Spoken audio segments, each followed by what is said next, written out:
from ABC News Radio, KMET 1490 in Southern California. This is BizNinja Entrepreneur Radio with your host, Tyler Jorgensen.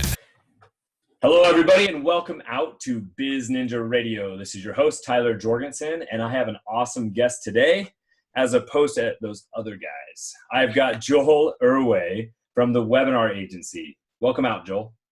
Hey, what's up, Tyler? Thanks for having me, man. I'm excited. Yeah, I'm excited too. You and I met at Funnel Hacking Live and got to enjoy a really nice dinner. I remember the steak still. It was that good. And we caught up a little bit about your journey. You did not start out to be the webinar guy. So how'd you get here?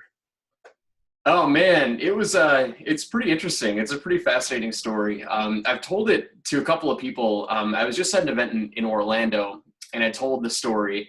It wasn't a variation, but I told different angles and different parts of my story. And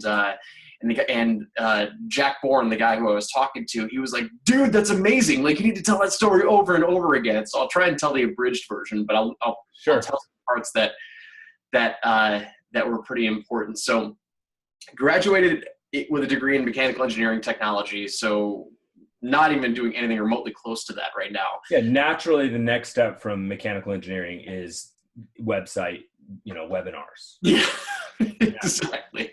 So I got a job right after I graduated as an engineer. I was designing heating and cooling systems.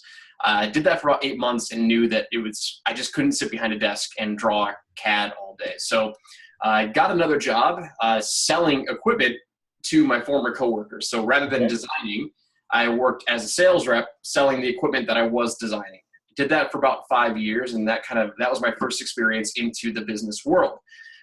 Where it kind of all started to change and shift, and where my story kind of develops is that so I learned sales from this company. And they're very old school, meaning my territory was Buffalo, New York, and I had to call on my 20 or 30 customers that were in my territory. So I would literally drive to their door, do cold calls, and say, "Hey, what are you working on?" and try and drum up business. Did that for a while, and I started doing presentations. I started doing sales presentations. That's where the start of my sales presentations experience came from. Okay. After a while, my territories grew. I was doing very well, so they gave me Rochester, then they gave me Syracuse, then they gave me the Southern Tier. And before long, I had this huge chunk of territory, and I still had to drive to all of these places and make these calls. Right. And I'm like, there has to be a better way of making these calls. And so I started reading books. I read the 4-Hour Work Week, and I didn't even really have the entrepreneurial spirit right now. I was just trying to be more effective with my time. Which, in fact, is the entrepreneurial spirit, right? How to get more from less, how to take something from a lower degree to a higher degree is the root of all entrepreneurship. You just didn't know that's what it was yet. You just wanted to start working so hard. Exactly. Yeah. And so I took the book, and I took some other books too, but I learned about this thing called email marketing. I'm like, well, what if I could write an email and send it to all my customers, and rather than me chasing them, typical Mike Dillard style, like magnetic marketing and Dan Kennedy, right? It's like hunter versus the hunted. Rather than me going and knocking at all these doors, and like nobody wanted to see me anyway. They only gave me sales because I was friendly to them and they liked me as a person. Right. But what if I send these emails? I can track who opens them. I can track who clicks them, and I can see, okay, they're interested in this product. They're interested in this product. So I did it behind, without my company knowing, because they would have shot it down in a heartbeat. Oh, yeah. That's who they are. So I did it, and I sent out a month's worth of email marketing newsletters. So it was like twice a week I did it. And within that first month, I generated more appointments than like ever before. And that turned into $450,000 in new sales in that first month. So to put that in perspective, like a good year for me was $2 million a year. Like that was kind of the baseline. So for me to hit, so you did a quarter of a year in 1 month. So you new business. So like I'd never done business with this client before. Right. So almost $500,000 in new sales from a client who've never done business before because of these emails. So then I brought it to my boss. I'm like, look what this just did for us. And he took it away from me and gave it to the assistant. He said, "Great, we'll have these guys do that." Yeah. So he thought that I was trying to get out of making these sales calls. He thought I was trying to do less, which I was. Yeah, you're trying to be lazy, not efficient, lazy. Exactly. And so as soon as that happened, I'm like, I'm done. Like like a month later I was gone. And so that was kind of like the journey of like how I jumped into my own business. So I like by that time I had learned a little bit more about email marketing. Like, okay, there's this world online. And so I decided like, I'll figure it out one way or another. I really had no safety net when I left. And, that was the start. So you jumped. Okay, here you are, mechanical engineer that's learned sales and now has tested a little bit of email marketing. So Next step, open a webinar agency. Pretty much. Not quite, right? So what was when you left, you decided to do business on your own. What did you do? What was your first entrepreneurial venture? The first venture was I joined this program to learn how to build a software business, right? I'm like, okay, great. I was sold on the marketing material. I'm like, SaaS is great. Software is great. I'm going to do that. And there's a lot of things that go in with software development. I learned a lot of great foundational exercises. I was doing cold calling. I was calling customers and trying to pre-sell, which is all very good market research, but that didn't turn into anything right away. Right. But I'm like, whatever, it was a good experience. But that was a 6-month process. So 6 months still not making any sales. Then I'm like, well, I need to hire a marketing coach. My next venture was going to be an engineering career development course. Okay. So it was an info product teaching people how to better themselves in the engineering career development world. So very 4-hour work week. Okay, I'm going to go info product. I'm going to scale that. That's good. Yeah. Okay. And so I'm like, I can create the course, but I have no idea how to sell it. So then I hired my first real mentor, Russell Brunson. And he's like, okay, cool. I don't like the market that you're in. And he tried to get me to jump out and go into a different market. I'm like, no, man, I got this. And he's like, all right, I warned you. Yeah. Like any good student would do, they ignore their mentor, right? Yeah. So he's like, well, if you're going to do it, like, do webinars. Like, here's my webinar system. Learn how to do webinars. So I learned the system. Like, I got it because I've been doing sales presentations for 5 years already. So I was doing okay at the sales webinar, but I had some traffic issues. But the main issue was my market was broke. They were all unemployed engineers who were looking for the secret sauce, and that wasn't my intent. But that's what happened, and that's what Russell was warning me about. Right. So went broke, and I'm like, okay, now I'm in a lot of trouble now. Like, I went through all my savings that I had. I didn't have a job. I left my career, and I'm like, well, I need to hustle and find some work. So I called up Russell. I'm like, hey man, so remember how you told me that I shouldn't do this market? Well, I'm broke, and I asked him if I could sell him a phone for him. I had no experience in phone sales, but I was just hustling. Yeah. So I don't have any openings He's like, sorry man, I don't have any openings right now, but connect with one of my other coaching clients. Right. He needs a phone salesperson. Maybe there's something there. Cool. So we met up, and this guy, great guy, Jason, he's like, hey, so I need you to follow up with these people who signed up for my webinar but didn't buy my $1,000 product. So before you call them, watch my webinar and learn what you're selling. I'm like, okay, cool. So I watched his webinar, and I'm like, man, like, this isn't that good. So I messaged him like, dude, how are you doing with this? He's like, it's not that great. Like, we're doing like about break even. He was doing it live once a week. And he's like, we'll make 1, maybe 2 sales a week, sometimes none. So I'm like, well, let me see if I can improve this first before I start calling all these other leads. So at this point, because I think this is really important, like, you didn't have like a massive track record of being a sales presenter or marketing guy. I mean, you've done them and you've done live sales presentations, but you hadn't, you weren't seasoned yet. So do you think this just kind of comes down to like, this is your area of genius? Or like the way that your brain works as a mechanical engineer just understands the mechanics of the webinar process? I think it's a little bit of both. So I think because I had part of the story, which I didn't tell, is it's probably important, but like, I didn't want this to get super long, but sure. The manufacturers that would come in and give presentations were super boring. So I realized that was the biggest opportunity for me to improve our sales process was the presentation. So I started reworking the presentations and delivering them myself. And that was the first shift when I really started making money in my previous business. So I had about 5 years of experience doing that. So you did understand taking a boring presentation, which often happens from a creator or a product creator, because what their area of expertise is usually not the presentation. It's the product, the offering. So it happens all the time, right? And actually, I just saw your comment the other day that like Elon Musk is not the best presenter. In fact, he's really bad. Oh my goodness, man. But I was so pumped about that presentation. It was Solar City. Yeah. So we're talking about what you're referencing is, so I posted on my Facebook wall a presentation of the Tesla solar roof. Now, Tesla and Solar City both owned or part owned by Elon Musk. So Elon was giving a presentation about solar roofs. Solar City is local in Buffalo. They have a huge, huge plant, like massive manufacturing plant. Might be the biggest one for Solar City. It's in Buffalo. Okay. So like we've been getting all these promotions and like I'm very product aware of it. And so I was checking it out the other day and I saw the presentation. Like Elon Musk was giving a live presentation about solar roofs. And it was terrible. Like it was awful. He was so uncomfortable and he seemed very disinterested. I'm just like, oh man. Yeah, I watched that presentation live, and I agree. And now, unfortunately, like somebody commented that the credibility, or what do they call it, the celebrity power goes a long way, and it does. But it's Elon Musk's. Like they're gonna. It's like if Steve Jobs. I mean, that's like on the contrary. Like Steve Jobs was a phenomenal presenter, like one of the best, and but yeah, I mean, like just celebrity. Yeah.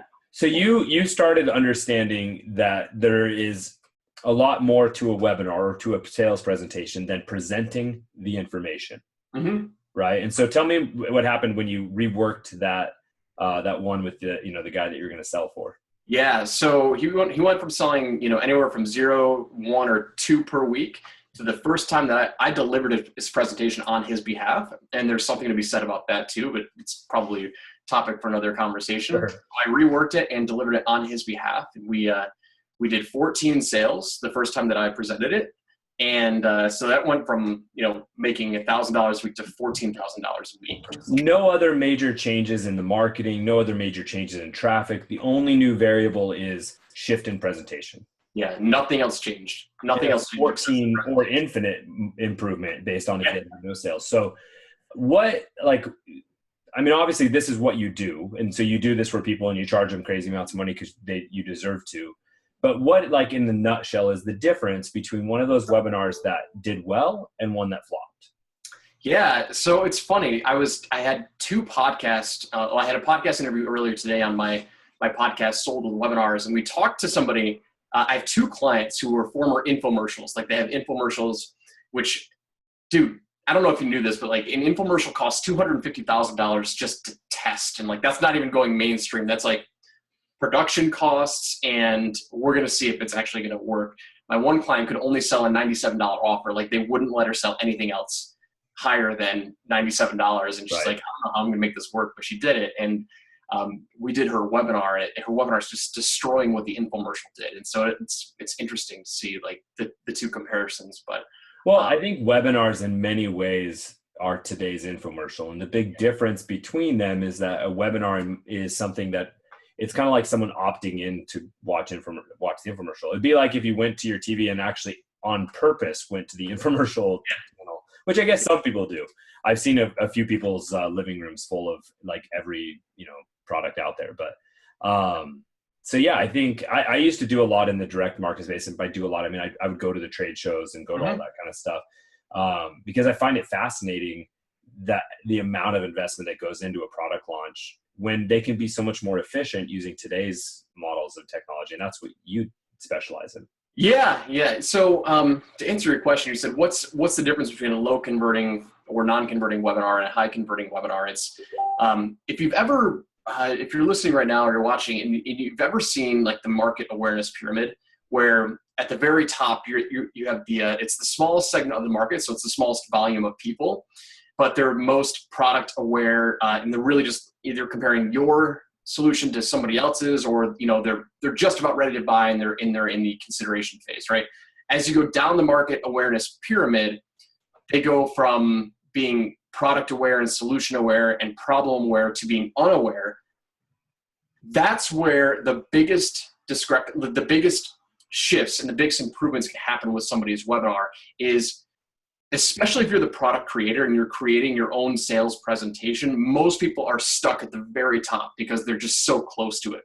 But what I do and what the webinar agency does and what my copywriters do is like, we literally have to separate ourselves and say, okay, like, how do we present this in a way that captures the widest audience and brings them up that pyramid? And it's hard to explain without showing it in person, because so many people just, they're so attached to their program, especially if you're selling like a course, right? If you're the instructor and you teach the course, the most common mistake that I see is they try and condense their 6 or 12 week course into a 45-minute webinar presentation. Like, you need to do X, Y, Z, A, B, C, 1, 2, 3 in order for you to achieve X results. Like, that's not what you need to do at all. Like, it's the exact opposite. And so it takes a lot of practice. I mean, it's taken us, it took me 5 years to really perfect it. And I took my sales territory from really 0 to 2 million a year. And then, we've done multiple multi-million-dollar webinar product launches online. And so, yeah. And I want you to tell us about a couple of those that you might be able to give us some examples on, but it's, that's interesting. So the market awareness pyramid, I think that's obviously really important, right? That if the product creator already understands his product, his solution, the competitors, all of those things. And so it's sometimes hard for that person to speak to an audience that is way down the pyramid, right?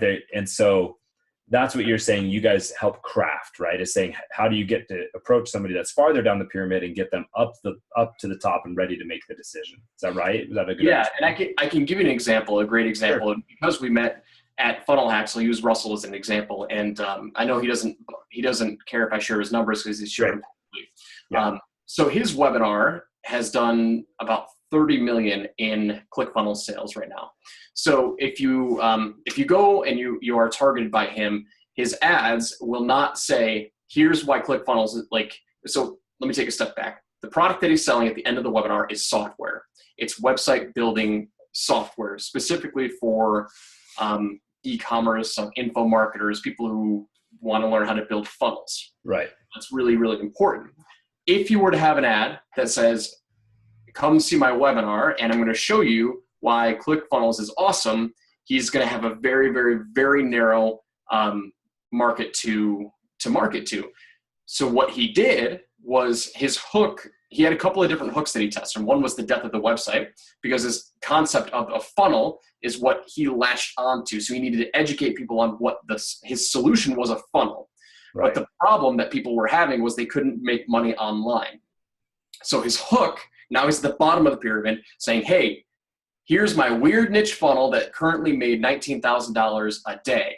Let me show you how we did it. So he's bringing them in at the bottom where they're unaware of what the solution is, which is a funnel. He's bringing them in. He's like, hey, the most common problem that we see today, if you're an online entrepreneur, is you lack sales, or you lack traffic or whatever. It's like, well, the thing is, you're building a website and websites are dying. What you need is a sales funnel, right? So now he's educated them on what the sales funnel is.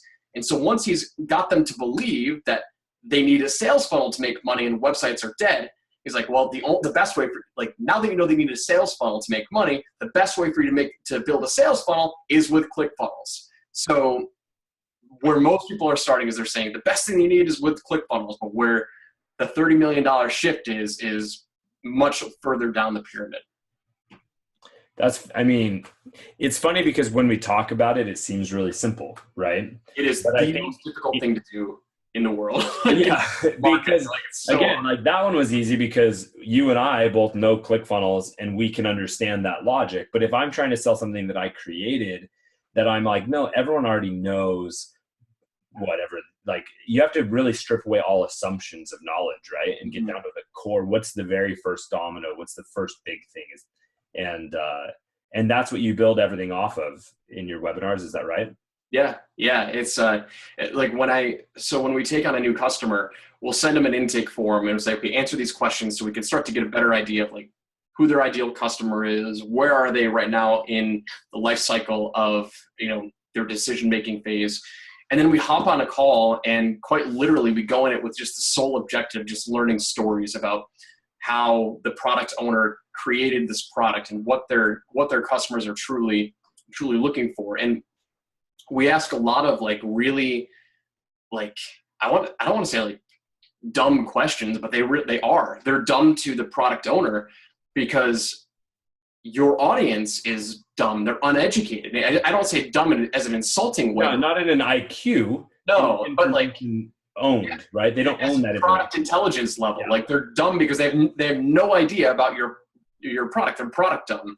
Right. And so they're just uninformed. And so I have to ask a lot of these dumb questions because I have to learn how to frame this. And my copywriters have to learn how to frame this in a way of how do we get this message down at the bottom of the pyramid and say, okay, if you want X, the best way is with Y.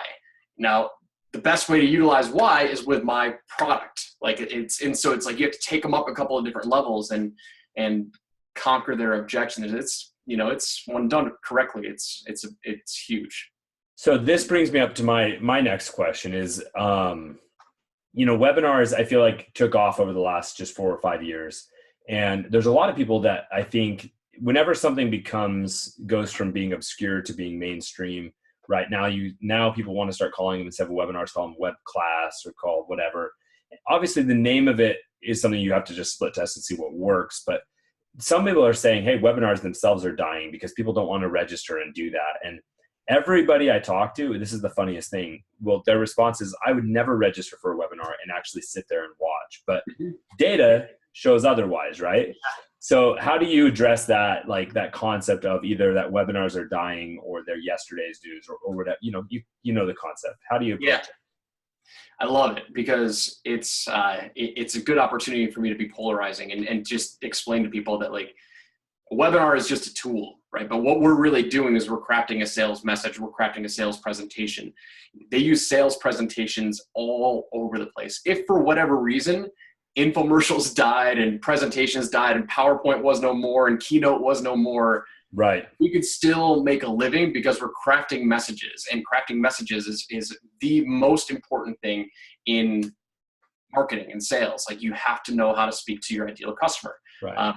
Like Donald Trump, Barack Obama, anybody who's running for political office, when they run a campaign, their campaigns, just like in marketing, their campaigns, right? They're on a podium and they're delivering a sales message and they're just trying to inspire and persuade their audience. It's all persuasion. Absolutely. It's all persuasion. And so from a personal standpoint, if webinars die, it's just going to take another form because the webinar presentation itself is just another form of the sales cycle, the marketing cycle. Yeah. It's the old, it used to be, whatever those like sliders on the projector, and then it was chalk, whatever. And then there was whiteboards, and then there's, the guys flipping the flip charts and whatever the progress, it's all the same concept of leading someone from where they are to where they need to be, or they should be selling ethically. And so that, like, are there people and there's people that will be like, oh, webinars are great, but not for my business. Do you think that webinars are that universal that really almost any type of business should be considering one? In a form, yes. Okay. So to be clear, you do have to know your specific audience. So for example, if I'm going to be targeting CEOs or presidents, like let's say I wanted to target Richard Branson's, right? They're never going to sit down and watch a webinar, right? They value their time far more than they value however much anything's going to cost them. Right. So like that upper echelon, because webinars naturally take time, like that's not going to be apparent for your ideal audience. But I mean, for the vast majority, Ryan Stewman, hardcorecloser.com, he had the same assumptions. Like, man, my audience, he knows them he is laser dialed in to his avatar. They're high 6-figure earners, sales reps, sales professionals. He goes, I didn't think that they're going to sit on a webinar, but the most that he sells now is with webinars. His audience, they still watch them, and they're all, multi 6-figure earners. And so it's a false assumption to assume that nobody's going to sit down and watch a webinar. That's not to say that everyone in your audience is going to learn with a webinar. Some learn through long form sales copy. Some learn through emails. Some learn through videos. Others will learn through webinars. Webinars just happen to be the most effective way to convert your prospects into sales. And it's been proven through a lot of different statistics. So what you're saying is webinars should be an arrow in your quiver. You should have multiple, but it's the one with the biggest, arrowhead. Yeah, it's like the biggest arrowhead. But yes, it should be a tool in your arsenal. the best entrepreneurs out there will use sales letters, videos, and webinars to have maximum effect. So let's say that somebody is today, they're just getting started and they've decided, okay, I have some basic sales moving through my site, or let's say, for the sake of this, we're saying it's an info product. So they're selling something, they're moving some basic traction. They want to go webinar. What do you recommend as their first step, other than just hand you money? So, okay. So I would make sure that they have sales first. And webinars are not a beginner's tool. That's really important. So like you would say, apply the other tools, even though it's the biggest arrow, you would say, cut your teeth on other things first. Yeah. Focus on something that's simpler first. It depends on what your market you're in. But focus on something that's simple first, just to generate sales, like the fastest way to the sale. I mean, webinars can be the fastest way to the sale. However, they take quite a bit of time to produce upfront. My customer that I was just referring to, she, who had the infomercial, and her webinar is like crushing the performance of her infomercial. We worked together and she spent 55 hours building this webinar. Wow. And so, yeah, so it's a little bit, even if you hire someone like you, even if you use scripts or things like that, you're still looking at a long production time to get it right. Basically, so like a full week. If someone's early on in the process, they should use some of the shorter cycles so they can get through, find out what's working, and get that learning curve faster, get faster feedbacks, and then apply that into a webinar later. Yeah, I would say so. Unless they've got, substantial sales, like quite honestly, like the people that we work with are already making 7 figures a year. Their business is in the 7-figure level. And so we target the people who value their time more than their money, because we're not cheap. Right. And so it takes it takes about 40 hours of work to produce a webinar. And that's if you get it really dialed in. Excuse me. And so it's like a full week, a full-time job, full week. And that's if you know what you're doing. So with the webinaragency.com, your guys' target clients are people that are already generating 7 figures a year. And like 500,000 and above. So I should say $500,000 above. Yeah. $500,000 above that are moving something, but are ready to either improve their webinar or launch an initial webinar. Mm-hmm. Yep. Awesome. Great. And so any of those people need to obviously reach out, go to the webinaragency.com, check out Joel. Maybe give me like a horror story. Like what's something that people, you just like your biggest warning to people, other than, don't do it without you, right? What's your biggest warning to people trying to do webinars? We can even take it back and just be getting started and, launching businesses, things like that. Because in the end, it's all just tools for entrepreneurship, right? Yeah, it's a tool, right? So the biggest warning is don't wing it, right? If you don't understand here's the thing, like this is what always hammers home. Like this point I always hammer home. Like when I create a webinar for my own business, I always hire somebody else to help me build it, because you're too close. Like unless you're some prodigy, and there are prodigies out there. I've hit home runs with my personal webinars before, but I know that if I really want to make sure it's dialed in, I hire somebody else who's a marketing mind, a copywriter, to just say, is this resonating well? And so just don't overestimate what your audience knows. Like we as product owners, we're so close to it, and we've been teaching this for so long. We're experts in whatever it is that we teach or we sell. Your audience is not an expert. In fact, they probably never even heard of you before. They've never even heard of your product before. So like you literally have to dumb it down. That's why I keep using the word dumb. Like you have to speak at such a beginner level. And I think the opposite end of that, right, is also don't underestimate your own bias. Mm-hmm. Right. And so like you've got to strip yourself away and just get down to that. What is that root? Mm-hmm. So I've asked everyone this. You mentioned 4-hour work week. Like I had Tim Ferriss on the show a while back. And I always ask this question. So business, we do all of this so that we can live the lifestyle we want to live. We don't just do it just for kicks, right? So all of this is nothing if we're not building the life we want. So what is one major thing on your personal bucket list that you're gonna do in the next 12 months? One major thing on my bucket list that I'm going to do in the next 12 months. Personal, right? So not business. Yeah. I don't care. It can be anything. Just what's your next home run you're swinging for, your next trip you're going to do, next thing you're going to do with your family, whatever. Ah, man, I wish I had that mapped out. Any smart? Oh, dude, it's time to do your dream line again. I know. Yeah. I mean, so I have my 3-year goal, which is to sell the webinar agency. Because it's been a goal of mine to sell a business and build a business to sell it.